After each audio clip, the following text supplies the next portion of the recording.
Hi అండి, నేను మీ Mamata. Welcome to Mamata home kitchen. ఈరోజు మీ అందరికీ ఇంట్లోనే చాలా హైజెనిక్గా ఎంతో టేస్టీగా ఉండే హోమ్మేడ్ గీ చేసి చూపించబోతున్నానండి.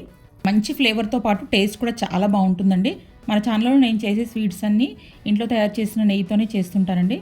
ఈసారి మీరు ఇంట్లో గీ ప్రిపేర్ చేసేటప్పుడు ఒక్కసారి ఈ వీడియో చూస్తూ చేయండి, మీకు కూడా చాలా బాగా కుదురుతుందండి. ప్రిపరేషన్ చేయిస్తాను రండి. మనము గీ ప్రిపేర్ చేయడానికి ఒక రోజు ముందు, అంటే ఒక ఓవర్ నైట్ అంతా ఒక బౌల్లో వాటర్ తీసుకొని ఫ్రిడ్జ్లో పెట్టాలండి. లేదంటే అప్పటికప్పుడు చేయాలనుకుంటే కనుక ఐస్ క్యూబ్స్ ఉంటాయి కదా, కొన్ని వాటర్లో ఐస్ క్యూబ్స్ వేసైనా చేసుకోవచ్చు. ఇది మాత్రం కంపల్సరీ అండి. వాటర్ మాత్రం చాలా కూల్గా ఉండాలి.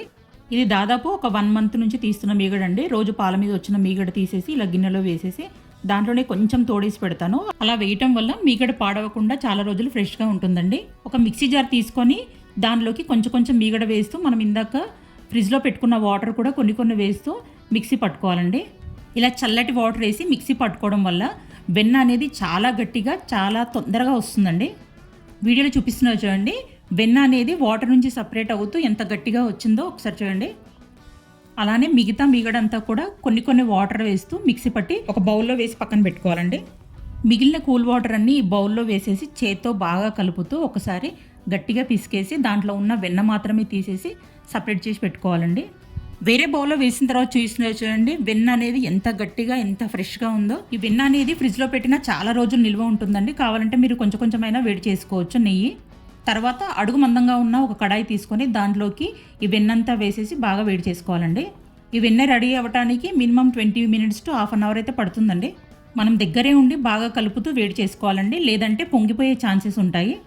ఇలా బాగా కలుపుతూ అడుగు పట్టకుండా బాగా కలుపుతూ వేడి చేసుకోవాలి. ఈ నురగంతా పోయిన తర్వాతనే మనకు నెయ్యి రెడీ అవుతుందండి. దీనంతా బాగా కలుపుతూ వేడి చేసుకోవాలి. నెయ్యిని చాలామంది ఫ్రిడ్జ్లో పెడుతుంటారండి. తేనెని కానీ నెయ్యిని కానీ ఫ్రిడ్జ్లో పెట్టడం వల్ల దాని ఒరిజినాలిటీని కోల్పోతుందండి.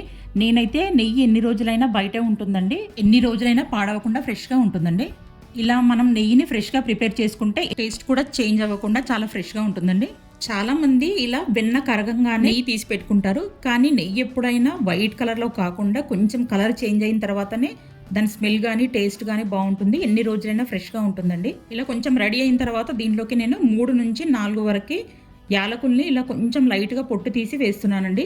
ఇలా యాలకుల్ని వేయటం వల్ల నెయ్యి అనేది చాలా టేస్టీగా ఉంటుంది, చాలా ఫ్రెష్గా మంచి స్మెల్ వస్తుందండి. మరొక 2 నిమిషాలు బాగా కలుపుతూ వేడి చేయాలండి. 2 నిమిషాల తర్వాత చేయిస్తున్నా చూడండి, నెయ్యి అనేది రెడీ అయిపోయిందండి. నెయ్యి వైట్ కలర్లో కాకుండా కొంచెం ఇలా కలర్ చేంజ్ అయిన తర్వాత మనం స్టవ్ కట్టేస్తే నెయ్యి అనేది మంచి కలర్ వస్తుంది. టేస్ట్ కూడా చాలా బాగుంటుంది, చాలా రోజులు ఫ్రెష్గా కూడా ఉంటుంది. అంతేనండి, ఎంతో హైజెనిక్గా ఎంతో టేస్ట్ అండ్ ఫ్రెష్గా అయిన హోమ్ మేడ్ గీ అయితే రెడీ అయిపోయింది. స్టవ్ కట్టేసి దీన్ని చల్లారేంత వరకు పక్కన పెట్టుకొని చల్లారిన తర్వాత ఒక గాజు సీసాలో కానీ ఒక స్టీల్ డబ్బాలో కానీ పోసి పెట్టుకోవడమేనండి. ఈ వీడియో మీకు యూస్ఫుల్ అవుతుందని అనుకుంటున్నాను. ఈ వీడియో నచ్చితే ఒక చిన్న లైక్ చేయండి, మీ ఫ్రెండ్స్ అండ్ ఫ్యామిలీస్కి షేర్ చేయండి. మరిన్ని టేస్టీ రెసిపీస్ కోసం మమతా హోమ్ కిచెన్ని సబ్స్క్రైబ్ చేసుకోండి. Thank you for watching.